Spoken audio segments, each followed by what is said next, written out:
दोस्तों, महाराष्ट्र के औरंगाबाद जिले में स्थित कैलाशा टेम्पल भारत के सबसे प्राचीन मंदिरों में से एक है, जिसका निर्माण कई सदियों पहले किया गया था। लेकिन जिस तरह से इस मंदिर को बनाया गया है, वैसा आज की टेक्नोलॉजी से भी संभव नहीं है। और इस मंदिर की यही बात वैज्ञानिकों को हैरान कर रही है, क्योंकि उन्हें नहीं मालूम कि आखिर ये शानदार मंदिर सदियों पहले बना कैसे और इसे किसने बनाया।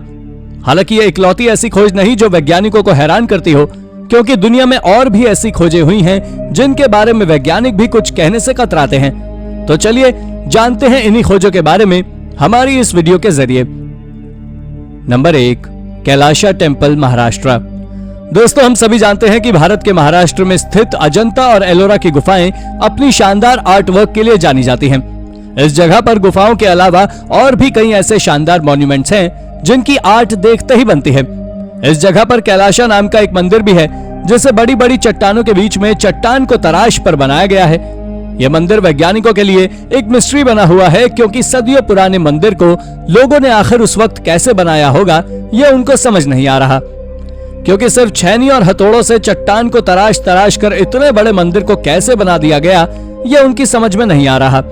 वो इस बात का जवाब नहीं दे पा रहे हैं कि आखिर इस जगह पर बिना किसी पानी के सोर्स के इतना बड़ा मंदिर इतनी संकरी चट्टानों के बीच बना दिया गया। Number 2, the clay tablets of ग्लोजेल।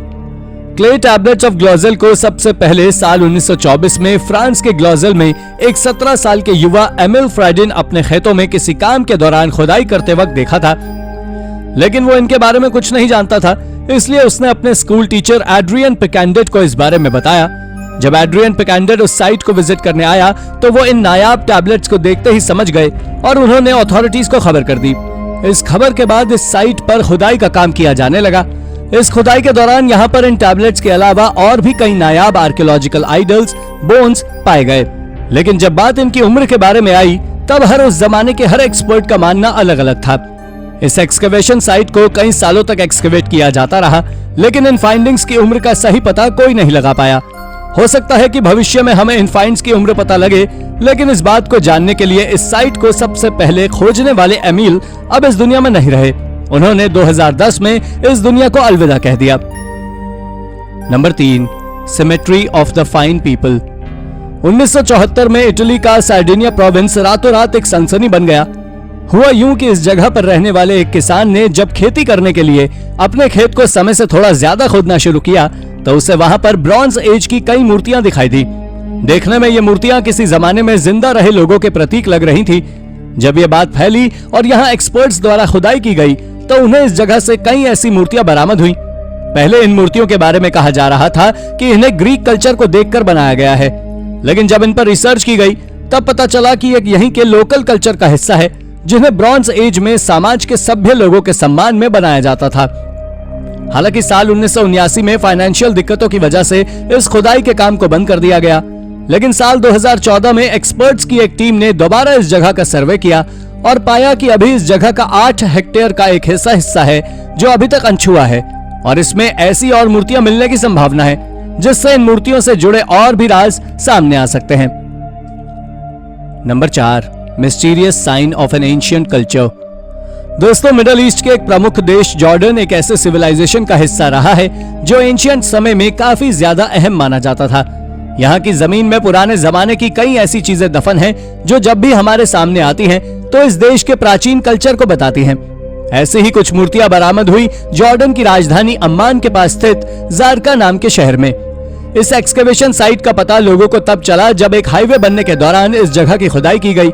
इस जगह पर एक्सकवेशन के दौरान आर्कियोलॉजिस्ट को 7 मिलेनियम बीसी की कई मूर्तियां मिली।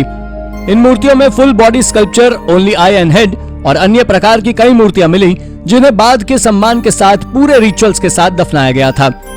हालांकि एक्सपर्ट्स अभी तक ये बताने में सफल नहीं रहे हैं कि आखिर ये मूर्तियां किसकी थी और कौन लोगों की याद में इन्हें इस प्रकार यहाँ दफनाया जाता था। ये मूर्तियां अपने आप में कला का एक अनोखा उदाहरण है, जो लाइमस्टोन की बनी हुई हैं। होप कि आने वाले वक्त में इन मूर्तियों से जुड़े राज हमारे सामने आए। Number 5, tool with unclear function. दोस्तों, ग्रीक शहर हिराक्लियन के आर्कियोलॉजिकल म्यूजियम में जब भी लोग जाते हैं, तो उन्हें वहां पर एक चीज अपनी ओर काफी ज्यादा आकर्षित करती है। यह चीज है वहां पर मौजूद डबल साइडेड एक्स।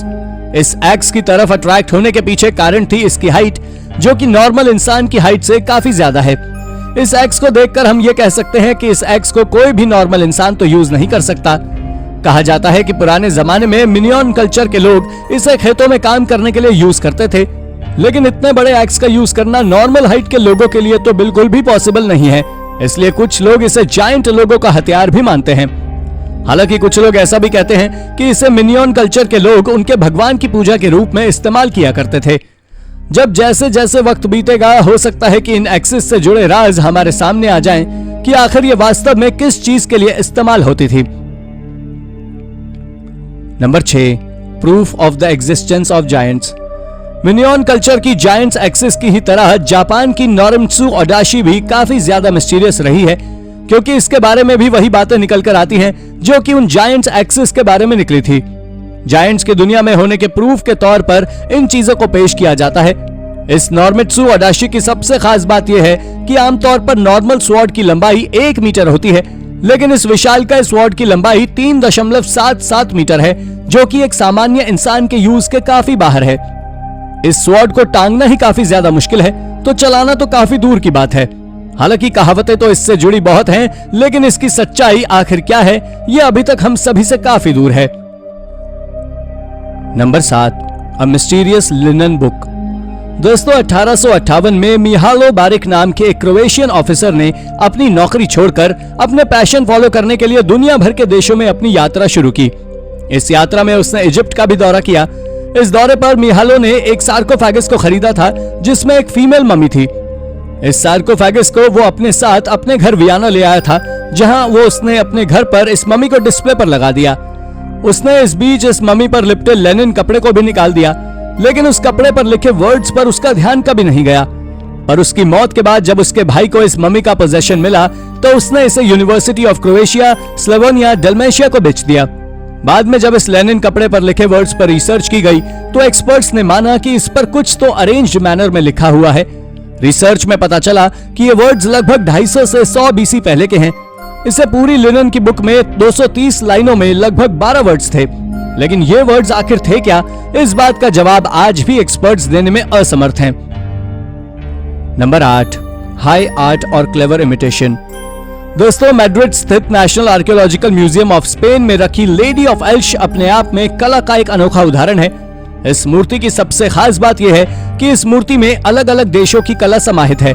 जहां इस मूर्ति का फेस ग्रीक कल्चरल है, तो इसके कपड़े वाइबेरियन कल्चर के हैं, तो वहीं इसकी ज्वेलरी बिल्कुल ही अलग नॉर्थ अफ्रीकन कल्चर की याद दिलाती है। आखिर इस मूर्ति को बनाने का मतलब क्या था, जो आज से लगभग 1500 या 1600 साल पहले बनाई गई थी। हालांकि एक्सपर्ट्स इसकी ऑथेंटिसिटी पर आज भी शक करते हैं कि आखिर सिर्फ लाइमस्टोन से बनी हुई मूर्ति इतने वक्त तक कैसे बिना किसी एनवायरमेंटल डैमेज के बची रही। पर इस बात का सटीक जवाब आज भी किसी के पास नहीं है जो हमें सैटिस्फाई कर सके। Number 9, wrath of a deity. दोस्तों, 19वीं सदी में मेक्सिको के एक शहर कोचलिंशन के बाहर इलाकों में एक मोनोलिथ मिला, जिसको लेकर क्लेम किया गया कि यह मोनोलिथ एज़टेक कल्चर के गॉड लालोक का है, जिन्हें तूफान और बारिश का देवता माना जाता था। इस मोनोलिथ के बारे में कहते हैं कि लगभग 7 मीटर लंबा और 152 किलो का था जब यह मिला था। लेकिन 1964 में जब इस मोनोलिथ को इस जगह से शिफ्ट किया गया और इसे मेक्सिको सिटी के नेशनल म्यूजियम ऑफ एंथ्रोपोलॉजी में रखा गया, तो सदियों से वीराने में अलग अलग मौसों की मार को सहने वाला ये मोनोलिथ अपने आप डिके यानी कि खत्म होने लगा। एक्सपर्ट्स इस बात के लिए काफी ज्यादा हैरान थे कि आखिर ऐसा क्यों हो रहा है। एज़टेक कल्चर के बिलीवर्स का मानना है कि इन्हें यहाँ पर लाए इसलिए ये नाराज हो गए हैं और अपना रूप छोड़ रहे हैं, पर एक्सपर्ट्स इस बात को नहीं मानते। हालांकि तब भी 2014 में इसको वापस से रिस्टोर करने की कोशिश की जाने लगी। तो दोस्तों, ये थी हमारी आज की वीडियो। आपको हमारी ये वीडियो कैसी लगी हमें कमेंट करके जरूर बताइएगा, और हाँ, जाते जाते चैनल को सब्सक्राइब भी जरूर कर दीजिएगा। Thank you for watching.